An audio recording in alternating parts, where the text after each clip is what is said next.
One is that they were totally unable to conduct a credible nomination, despite the hefty fees that we were charged and all those things.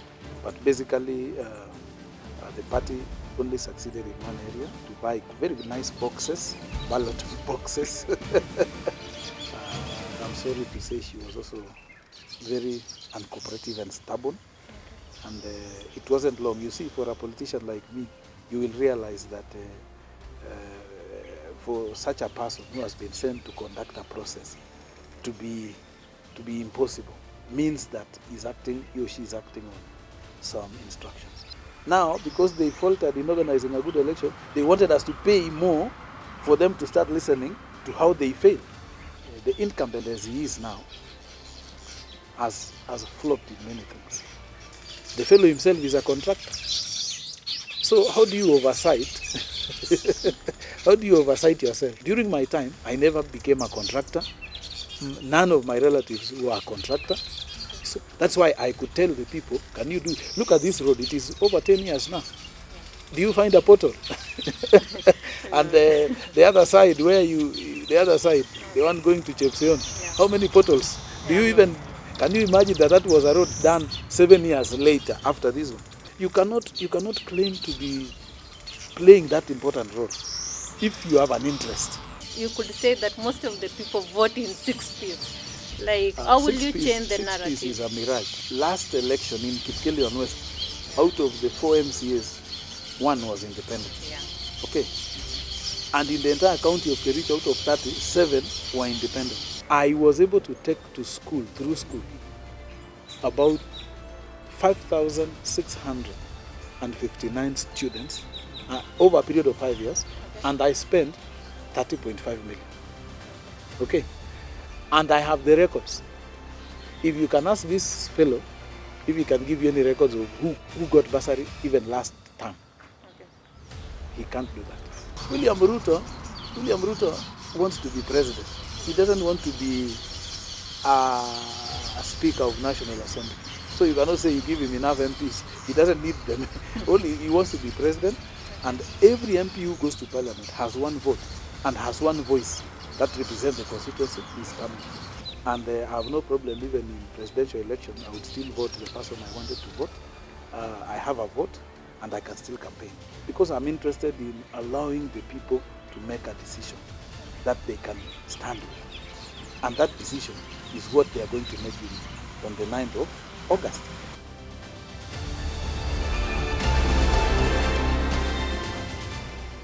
Good afternoon, lovely people. Welcome to my YouTube channel. My name is Mercy Koros, and today we are hosting one amazing guest, that is the former MP Kipkelion, and is now vying for the seat of Kipkelion West as an independent candidate. Karibu sana mheshimiwa. Asante. Karibu. Thank you, Mercy. I'm happy to be hosted by you. Thank you. In this channel, I got to learn about it through friends, and I think it's a good opportunity for us to share what we have. Okay. Yes. Karibu sana. So kindly tell us your background, academic background, and who is Magerer? Yes. Many people would like to say, I'm so and so in terms of the names only. Okay. Yes, yeah. My names are Magerer Langat. Okay. I have other 2 names, Kiprone and Jonathan, but the most popular one is Magerer. Okay. I'm a 4th-born child, born to Mr. and Mrs. Francis. My mom is late. Sorry for that. And I'm an agronomist by profession. So I started my schooling just not so far from here, a school called Siret Primary. Okay. That's for the lower primary. Then went to Mamangina Primary in Nakuru for my upper primary. Then to Moi High School, Kabarak, for my O-levels, or popularly known as KCSE. And then onwards to Jomo Kenyatta University of Agriculture and Technology, where I did a Bachelor of Science in Horticulture, majoring in horticulture. So basically, in 2015-2016, I also managed to do my second degree on management. That is the MBA, and I specialized in strategic management. So I'm a strategic management student, and currently I've enrolled for my PhD in the same line. What is the reason for the move from agriculture to politics? First of all, as an agronomist or as an agriculture person, I'm a trained extension officer. And as such, I work with people in their farms. Remember that the mantra in Kenya is that Kenya is a green economy. It is driven by agriculture. Kenyan economy is driven by agriculture. And therefore, I found myself in the middle of Kenyan economy, trying to ensure that we realize the Kenyan dream by sorting out the issues agriculture, ensuring that we have enough food, and also we have enough for foreign exchange.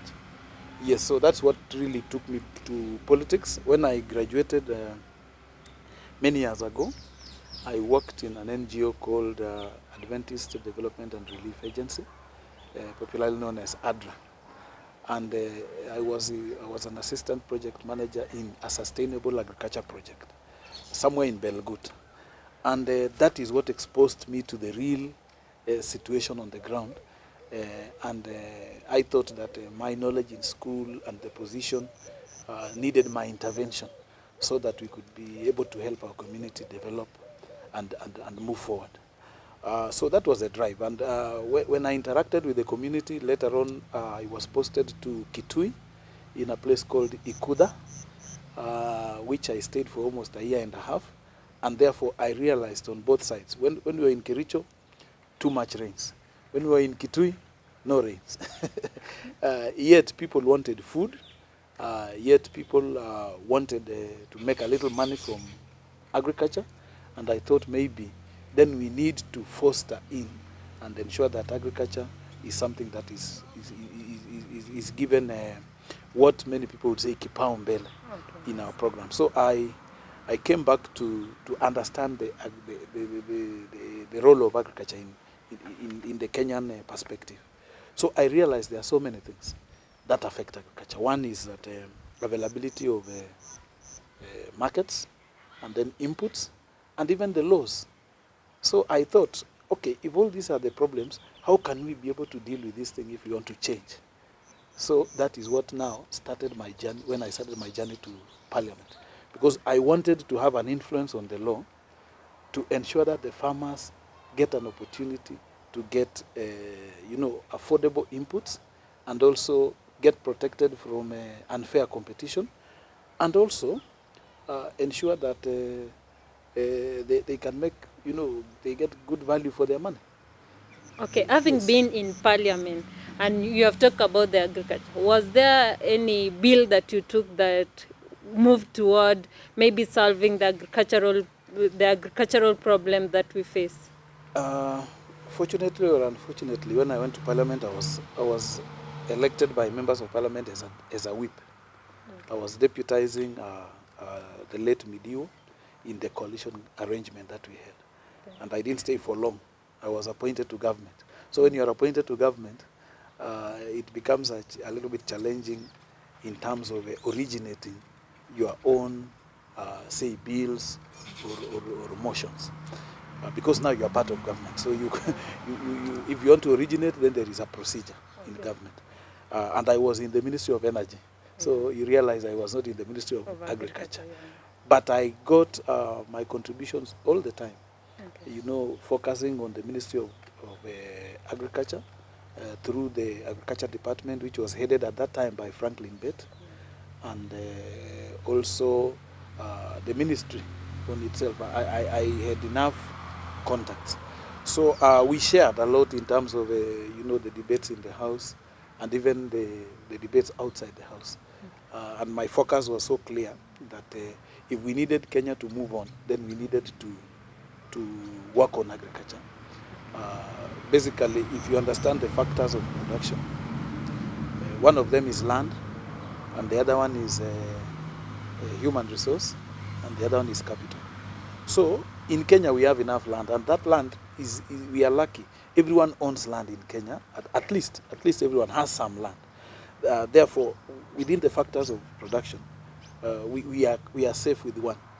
In terms of the human resource availability, we are there.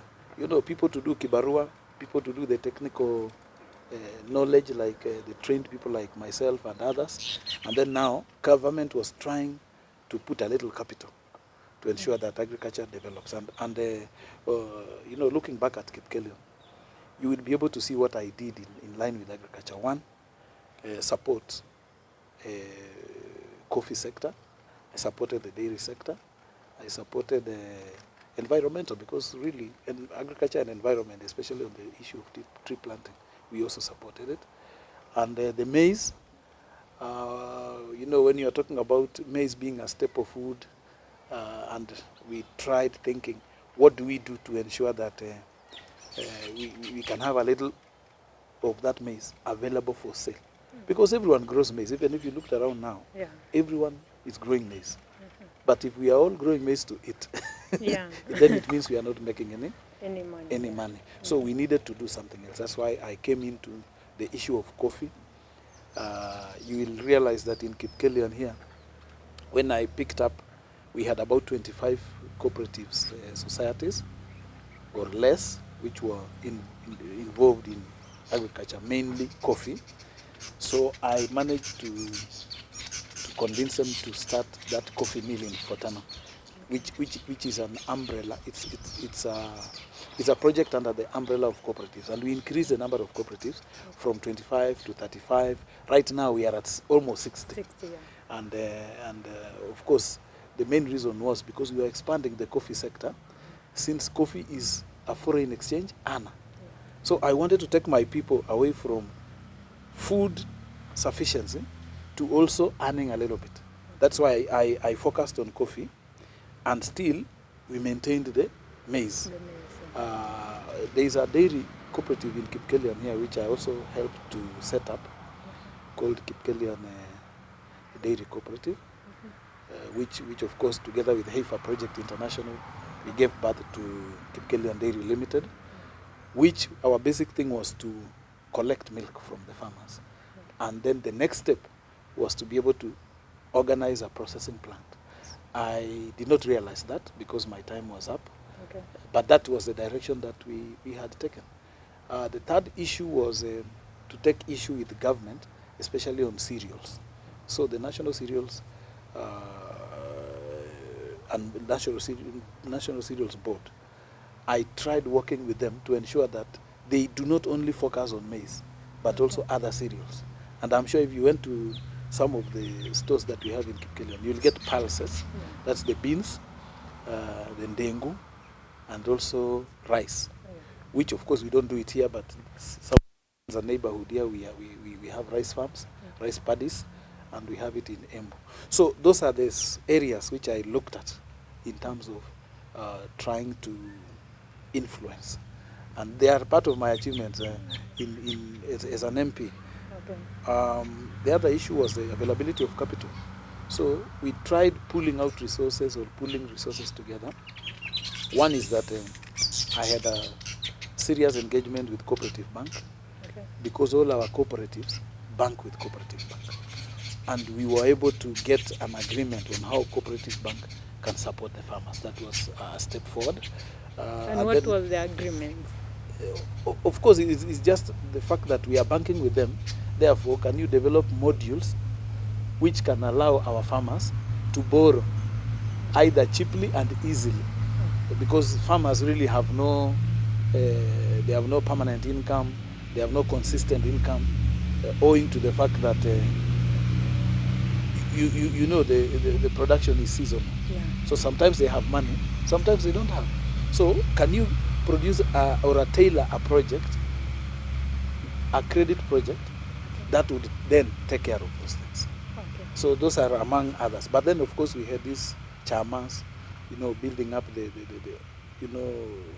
own farm lendings, where we are bringing the resources that we have, small group in villages. I think it's a common thing now. People call it table banking, but we started it by telling people pull resources and work together. And it doesn't have to be money. Sometimes you have 1 acre to plow. So people come and they come together and they plow the 1 acre. Yeah. That is pooling of resources, because it would, if it is quantified into money, then it's money. Okay. You have talked majorly on being an agriculture and extension officer. So what are other achievements apart from the agriculture sector that you saw during your tenure as an MP? As an MP. Yeah. I'm sure you are hearing some noise over here. Yeah. When I took over, there was no roads. Actually, there was no roads. The connectivity within the greater Kipkelion, I'm talking about the east and west, was terrible. So one major breakthrough, which I was able to convince the government to allocate money, is this road. Londiani to Muhoroni through Fortana. It is 63 kilometers. And the redoing of the other one also, from Total through Kericho all the way to Kisumu. If you realize, both roads were done during my tenure. And we had to push, because at that time the roads had become dilapidated, and communication was difficult. But this one is significant because it was not existing. There were just some small road which used to exist in support of the Kenya Railways, those days when the railways were in operation. Okay. So we were able to construct this road. We were able also to carry out a feasibility study and allocate funds for the other one from Chepseon all the way to Kebeneti. It was also a very difficult road. And I was able to open up a number of other Maram roads. Okay. Most significantly also was the bridges. It was a feature that was not there before. So I did, if I count, it should be more than 12 foot bridges that were done across the two constituencies, which were not existing. You realize that our people live across the ridges, and there are huge rivers, and it was a problem. Every time we lost lives, we lost livestock, we lost property, people trying to cross over. So I took it upon myself to do those bridges. I can name them, quite a number. And then, of course, we did also the vehicle bridges, the big ones, which were connecting now the small Maram roads in many areas, including the ones linking east and some of the villages within the entire constituency. There are quite a number. I really don't want to go into details, but I'll give you a soft copy of how I enumerated some of those things. That's on the infrastructure. Electricity. When I was elected, there was no electricity. There were only two places with electricity in Kipkelion: Londiani and Kipsirichet, that's one, and Chepseon, of course, with Chepsir. The rest of Kipkelion, east and west, as it is today, was dark. So you'll appreciate that I was able to pull electricity to nearly everywhere. It is now so accessible to every part of our two constituencies. I still talk about the two constituencies. Yeah. Yes. You realize we are not a water scarce area, but we do not have water at homes. So people go to the rivers to fetch water, and normally the rivers are way down, and it's a problem. So I did quite a number of projects also, more than 20 or 20 something projects, just to try and supply water to our people. Among them also, I did what we call the water pans, huku watu wanaita dams, but I did a number of them, and they have served the community so well. I also did a number of boreholes just across the two constituencies, which I'm happy, and I want to say I was so lucky. There was no dry borehole during my tenure. Yeah. I think I did about 6 or 7, and there was no dry borehole. Okay. Because we adhered to what was required. You do a geological survey, and maybe then, if you realize there is water, then you can invest. Sports, I was able to build a constituency with the issues of sports: football, athletics, handball, and volleyball. Those are the areas that I majored in. In fact, if you follow, you'll realize that there was what we call Kipkelion Road Race, which was an approved championships with Athletics Kenya. Okay. And we ran it for 6 years. Okay. That is 5 years I was an MP, and 1 more year when I was already out, but I could still finance and organize. And then since that time, when I left, everything crashed. And notably, you need to remember that these championships gave an opportunity to young athletes who were not known. I'll give you an example. Edwin Soy, Catherine Kilel, who went on. Edwin Soy went on to participate in, I think he was an African champion for 5,000. Yeah. And also severally, he participated, he represented the country in several Olympics and World Championships. Catherine Kilel won the Boston Marathon. And we have a number of young athletes who are also able to cross over to find jobs in military and police, courtesy of athletics. Yes, and I was able to take a few boys to Cameroon. In fact, one of the boys comes from around here. You know, when I supported the sports, the handball, personally I'm a handballer, so I play handball, even up to now. Okay. I do play handball. Then you have the same passion. I have my kit. Okay. I have my kit here. So we were able to help those boys. At that time they were in this Sirete Day, I think, and others in Lesirwa and some secondary schools. They were able to be part of the national team, the national junior team, which went to Cameroon. So it was an achievement. Three of my boys from around were able to be called to national duties to play. All that because of through my support and all that. And of course the football, we had tournaments, and though we didn't make serious breakthrough because of reasons maybe I'll state later, we still have the talent, and I still feel we can develop that talent. Okay, moving away from your achievement, now going to your political life. Why the change? Last time you were an aspirant of UDA. Now you have gone to independent. What happened? Good question. Ordinarily, I'm a member of UDA, and I'm proud, I can say I'm proud person to have been associated with UDA. The United Democratic Alliance was very promising, and I can say that a lot of the issues that they were fronting, because I think I have the party manifesto synchronized very well with my thoughts about the community. You know, this thing about the bottom-up economy, you know how to involve everyone. You create a bigger base of people who are earning, you know, money, as opposed to things coming from the top, and a lot of people don't have money here. So those are some of the issues which I thought it was going to, you know, to have a paradigm shift in terms of the way we would have done things. Interestingly, of course, when we went into nominations, that's where the party faltered. One is that they were totally unable to conduct a credible nomination, despite the hefty fees that, you know, we were charged and all those things. But basically, the party only succeeded in one area, to buy very nice boxes, ballot boxes. But in terms of the number of ballot papers and the security on those ballot papers, they were not guaranteed, and that is where the problem was. So we had people hiding some, we had others having more, and then of course the incumbents had an upper hand, because I think they were more linked to the party, and therefore a number of things were not done correctly.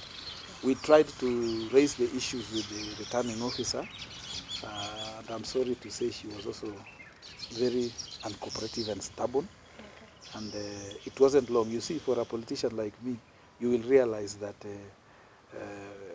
for such a person who has been sent to conduct a process to be impossible means that he or she is acting on some instructions.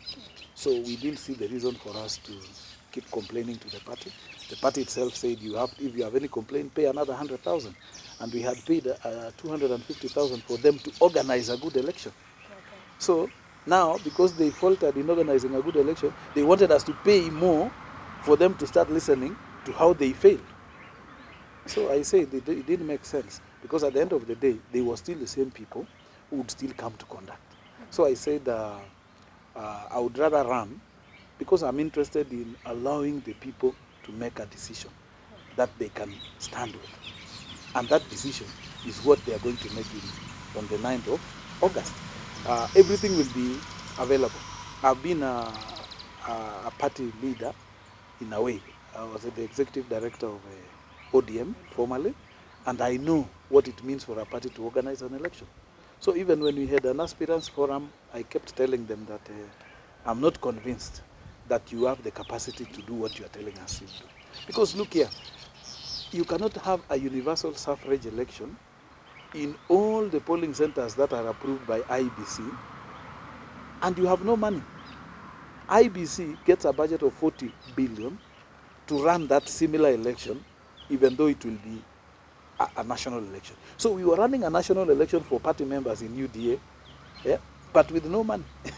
So definitely, we were going to be deprived of a number of things. So that's the reason. So I actually don't have any other reason. The party did not deliver, and we cannot allow people who are not representing the will of the people to pretend that they are the ones who have been elected, even though they are in a party that we formally subscribed to. And I have no problem, even in presidential election, I would still vote the person I wanted to vote. I have a vote, and I can still campaign. But in terms of the National Assembly seat, we have to make that correction. So that was the main reason. Number two is that the incumbent as he is now has flopped in many things. One, you need to realize that the constituency is smaller than what I used to run. Number two, the money that is available, the CDF fund, is a lot. If you would ask anyone around Kipkelion West here, bursary is a problem. Yeah? Even construction of major facilities that can be supported by CDF is not done. And how are you going to change the narrative? Because most of the people here, you could say that most of the people vote in 6Ps. Like, how will you change the narrative? 6Ps is a mirage. Okay. Last election in Kipkelion West, out of the 4 MCAs, 1 was independent. Yeah. Okay. And in the entire county of Kericho, out of 30, 7 were independent. Out of the 6 parliamentary representatives in Kericho, in this term which is ending, out of 6, 1 was independent. So it's nothing new. Okay. I think our people now have started internalizing, and they are saying, if you cannot give us the person we want, then we will take another step to ensure that we get the representative that we want. Because it's about a representative of the people. I hear the supporters of 6Ps saying that, oh, you must give William Ruto enough people. William Ruto wants to be president. He doesn't want to be a speaker of National Assembly. So you cannot say you give him enough MPs. He doesn't need them. Only he wants to be president. And every MP who goes to parliament has one vote and has one voice that represents the constituency is coming from. And the vote is equal. It doesn't say because you are elected in a party or you are elected as independent, that your votes are different. The way I hear some of them trying to say. All we want is let the people get the person they want, because the people know us. All these people know us. They know kati ya huyu na huyu who can be the person who can take care of our interests. They know it. So I think the 6Ps, the profaners of 6Ps, they are enemies of the people, because they do not want to know what happened so that the elections got messed up.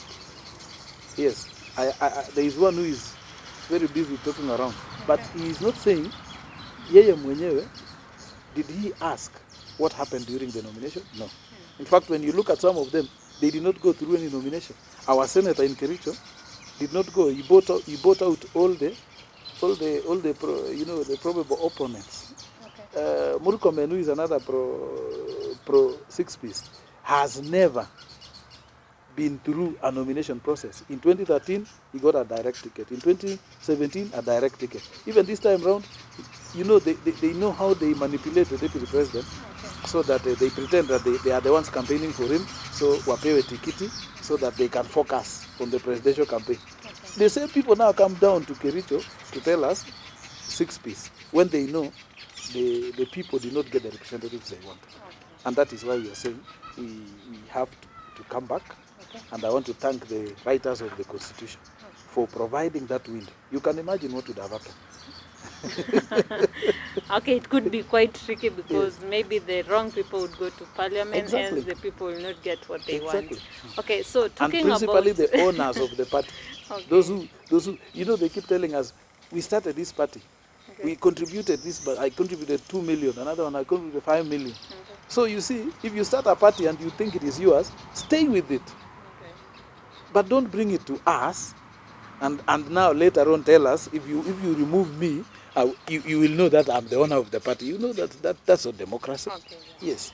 What can we foresee in your manifesto for the people of Kipkelion? Okay. A very interesting question, and I hope maybe our people could listen. Okay. Because one thing I've discovered is that in many areas manifestos don't mean anything, because people don't really care. They say they have been messed up before, so hii kitu natuambia we tupe pesa yetu tufanye nini, tuendelee. And that's a very bad attitude that the Kenyans have now developed. And that's why we are saying, those of us who have gone to school and mean well for the country, we will still have to come up with a manifesto. So like the first thing I say is that I want to give them proper representation. The main work of a member of National Assembly, member of Parliament, yes, is representation. It has nothing to do with all these things you are saying, development, it is representation.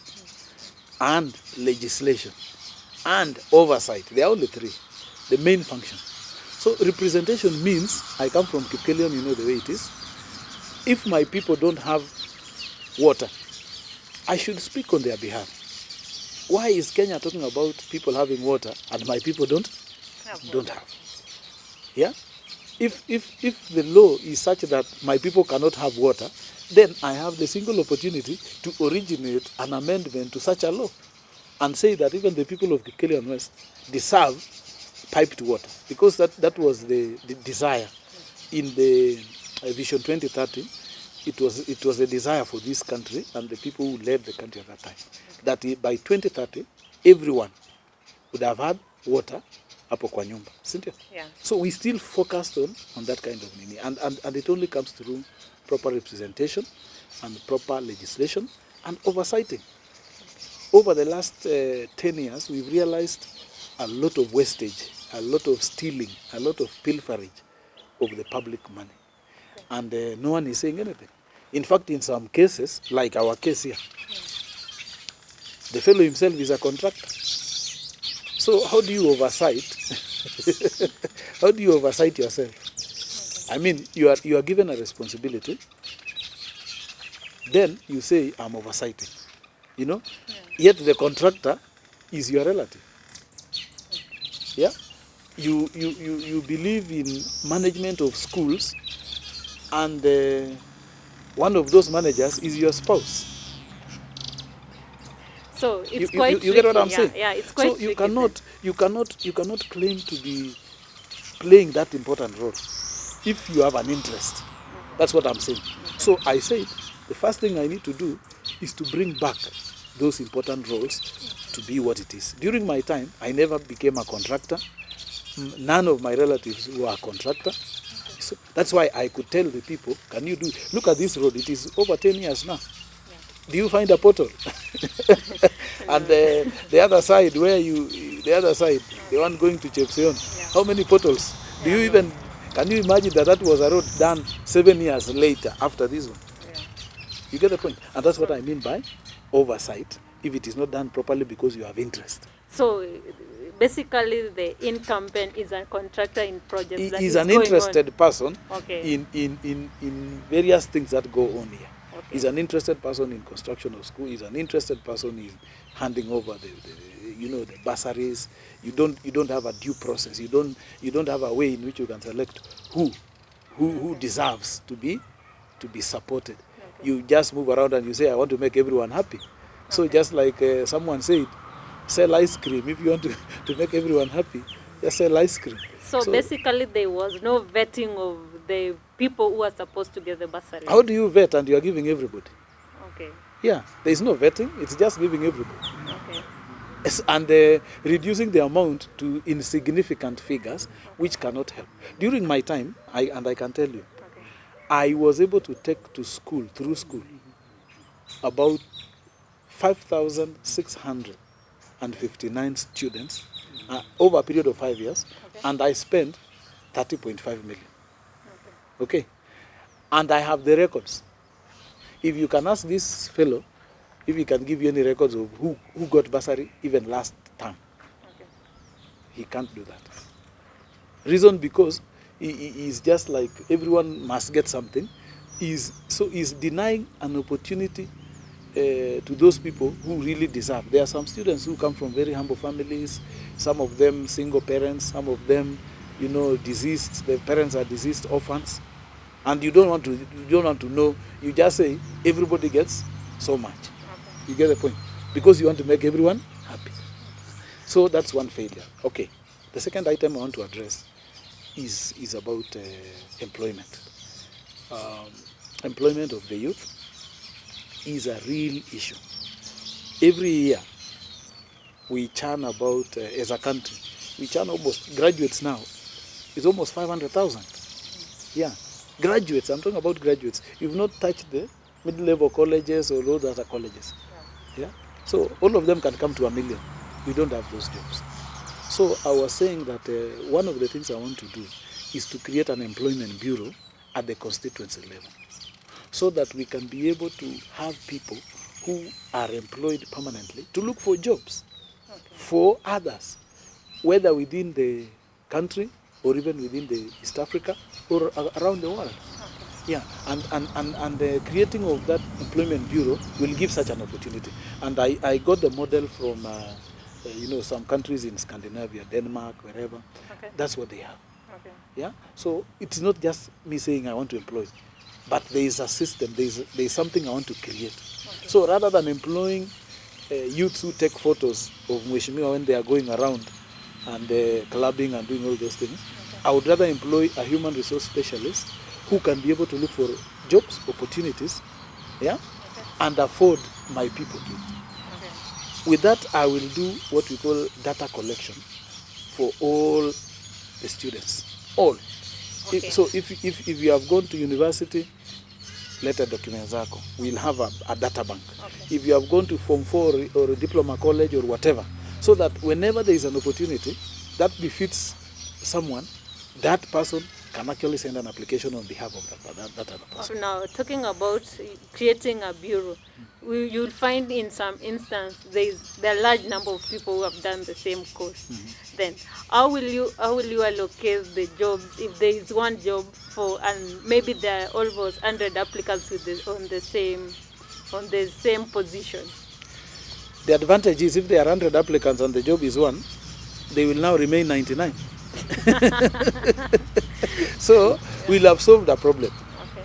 I want you to look at it from the perspective of problem solving. Okay. We'll have solved the problem. And of course, there is one thing I'm talking about, back to my agriculture. Okay. We now want to consider value addition of most of what we have. Like in Kipkelion here, we produce enough maize. I think you are aware that after North Rift and the Kilgoris, Kipkelion is the third in terms of the production of mahindi. Okay. So we want to put up milling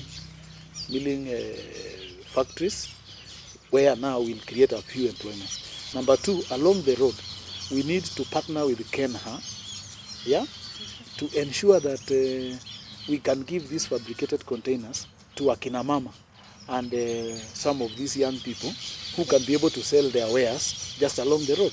And we can be able to help them. Where the road is narrow, we can expand the road to provide stoppage for trailers and buses and all those things, and create a little bit of some economic zone within a particular area. Because I see it in other places. But as soon as you come through Londiani, you have to drive very fast to get to almost Muhoroni to be able to get even a place to stop. So such an area can be able to expand opportunities even for those people who are doing, merchandising and all those kind of things. So that's my second item, because we need to go fast. There are 10. Okay. So the third one is to improve on infrastructure and ensure that we access water to homes. Water is still a problem, but availability of water is not a problem, but access to that clean water at homes is a problem. Yeah. You get it? Yeah. So we are going to do that. We are going to ensure that we push the electrification. As I said before, if you look at what the current guy has done, all the transformers that I brought 10 years ago, more than 10 years ago, those are the only ones he's focused on. He will tell you we have increased connectivity because he has given about 10 to 15 people using the transformer that I brought. So basically, he has not expanded anything. But I am saying we need to push more, create more lines to the villages and open up electrification so that our people can also, benefit from electricity. The fourth item I was talking about was the issue of talent. Our young people, they have a lot of talent and have an interest in developing that talent, nurturing and developing that talent. In sports, that is athletics, football, the ones I've told you, handball, volleyball, those are the main areas that I focus. Okay. But also we have got music, which is a new entrant. Okay. Yes, right now if you look at these other countries, Tanzania and Uganda, a lot of youths are supported to carry on with the programs about talent show. If you are a person who watches talent creation, whatever opportunities like the one in America Got Talent, Britain Got Talent.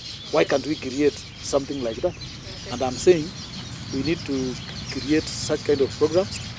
I'll need to build a big auditorium, okay, equipped with the recordings and all those things, so that our people who can do singing, who can do comedy, can be able to record, like what we are trying to do now. Okay, can so be able to will they be recording for free? Yes, they'll be recording for free because we'll employ some of those youths who are professionals in running those things, okay, and pay them under CDF. Okay? Okay. And we will build the hall and equip it with the CDF machines. So why would they be charged? Okay. I also want to, look at the environment. We want to improve the tree planting, the tree cover, and also introduce what we call fruit tree planting. Our people don't know. They think if you are about planting trees, you just plant trees like these ones. You can plant fruit trees, avocados, maembes, whatever, the papayas. Those things, they earn money. So together with the environmental thing, I want to integrate, and I'm a subject matter specialist here. Yeah. So I want to integrate the fruit trees and trees within the farming systems that we have.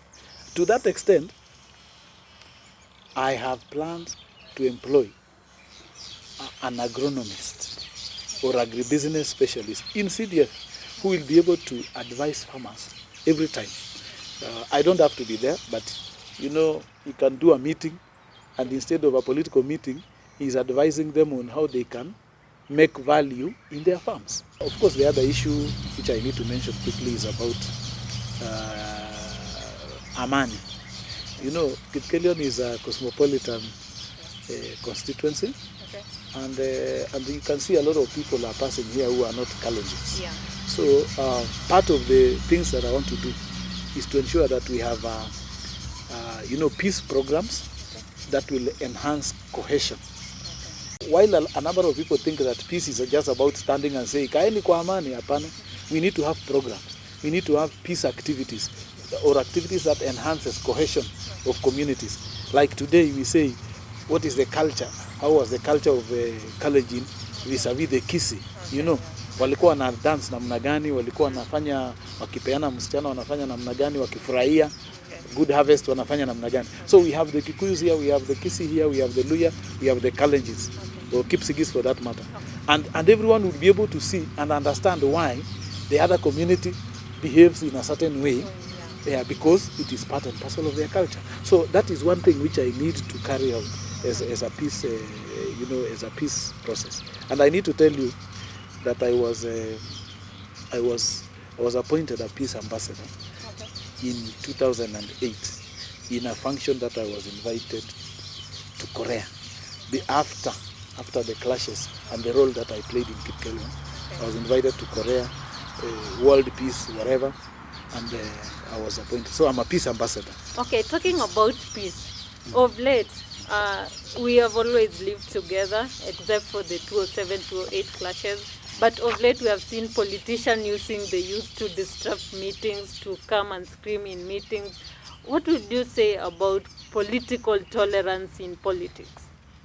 You see, if you talk about political tolerance, we've got a cohesion commission. Yeah, it is not doing its job. Because really, if you don't like me, why do you come to my meeting? Yes, we were just from aspirants meeting the other day with the IBC, and we were each asked to provide dates of your campaign rallies and programs. One of the main reasons is that it is illegal for you to come to my rally on a day that I have already said nitakuwa na hiyo rally, and you try to disrupt. Okay. Yeah, so it's an offense which you can be culpable. But of course, because of the issue of politics, people come, shout and run away, and we have seen that thing going on. And I want to urge the authorities to be very vigilant, so that if you don't feel like you want to listen to me, just don't come. Yeah, but my enemies or my competitors should not pay you to come and heckle. Yeah, and I want to see arrests being done. I want to see people being taken to court for violating these principles, because everyone has a right. You will realize in Kipkelion West we have a prehistoric site. We call it Fortenan Museum. Somewhere down here. I don't know whether you have had a visit there. You need to go. Yeah. You need to go. This is a very important site for us. It's a site that is known world over, but it has not been developed. I'm happy that when I was MP last time, I picked it up, and then it stalled a bit. But now, after the arrangements that I had at that time with Kenya National Museums, I'm happy they are picking it up. The other day, the Director General visited the area, and there are some things which are going to happen. So I was saying, we have got so many other sites here. We have got good sites for sightseeing. You know, we've got waterfalls, we've got Majimoto Pale, hot springs, and we've got some very nice hills called Ngebebo in Kunyak there. And we have got some old places in Kapkoros where our forefathers used to worship. So we also want to look at those areas and be able to profile them, so that we can improve on ecotourism. And completion now. I realized there are quite a number of incompleted projects. So I'm committing that if I'm elected, I will complete all. It doesn't matter. Those which were started by all those MPs, including the one who is about to go home now. Okay. we will complete them. And most importantly, I built the CDF office there. I organized the office during my time. Over the last 10 years, the office has not been, quite operational. So I'm pledging that once I'm elected, I'll be able to ensure that the constituency office is functional. Okay. Functional means get the correct people, qualified people, get a finance manager, get the agribusiness person, get the person in charge of talent and music, get the person in charge of sports, get the person in charge of programs, get the person in charge of bursaries, so that when a parent goes to office, he does not have to look for the MP. He can be told, this is our plan for bursary this year. We have so much. People are applying on these dates, and this is what we are issuing. And therefore, you don't need to be there as an MP for people to follow you when they see your car, so that, people can be able to see things done. So basically, that is what I'm presenting. to the people of Kipkeli. So, being a former MP, what were the challenges during your tenure, and how are you going to solve them this time round? The challenges are many. One, of course, it's politics. Yeah. Sometimes we say politics because someone and our people, once you have been elected, they think now you are the solution of every single problem. Yeah, there is no second thought. Twende kwa mjumbe. you know. So that's number one. Problem number one. We need to really demystify and tell our people that there is a level you also need to work, and there are roles that we need to do. You get the point. The other challenge is, of course, during my time, the constituency was large, and the resources were less. But this time around, I can see it is much better. So maybe that challenge is a little bit down. The third one is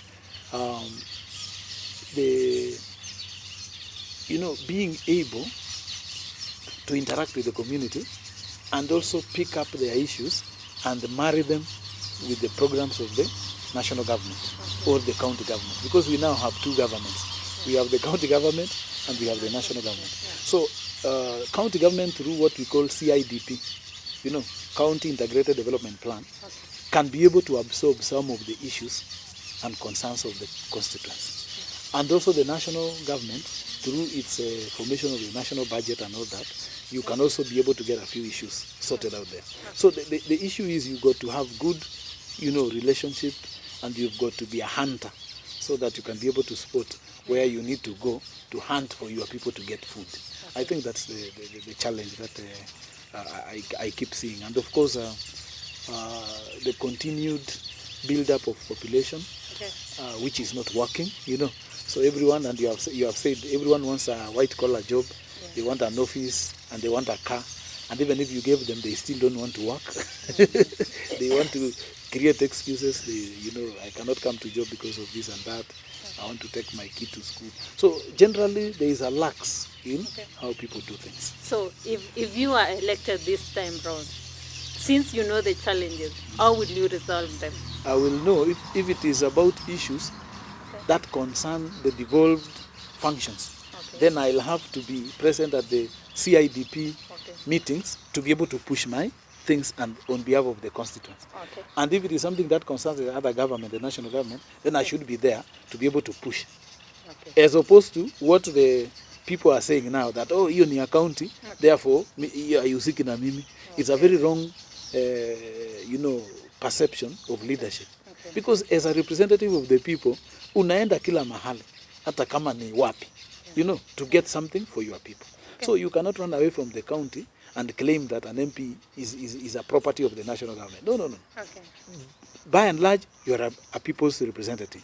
So hata kama ni kwa church, you will go and present your issues there. Kama ni kwa CIDP in the county, present your issues. Kama ni national government, and that's what I'm going to do. What's your parting shot, or what do you want to tell your electorate of Kipkeli? Look at the camera and talk to your people. I want to really request the people of Kipkeli constituency to elect me as their member of parliament on August the 9th, and I'm contesting as an independent candidate. There are several issues among my agendas that I've mentioned, which I think if I get this opportunity, I will be able to implement them, and therefore the end result will be that their lives will be improved. Our lives generally, because I'm included there, will be improved. And that is the reason why I'm asking for this opportunity, and I'm pleading with them that, or with you, the constituents, that you elect me again. In the previous term, 2007 to 2013, I've outlined a number of achievements that we were able to achieve together. And you well know that I'm tried, you have tested me, and you have seen what we can be able to do together if you give me another opportunity. Thank you. So thank you so much, Mheshimiwa, for coming to our channel. You're always welcome to this channel to tell us 1, 2, 3. Thank you so much, viewers. For those who have not subscribed, kindly subscribe. For the new people in the channel, tunasema karibu sana. Thank you so much everyone. May God bless you all.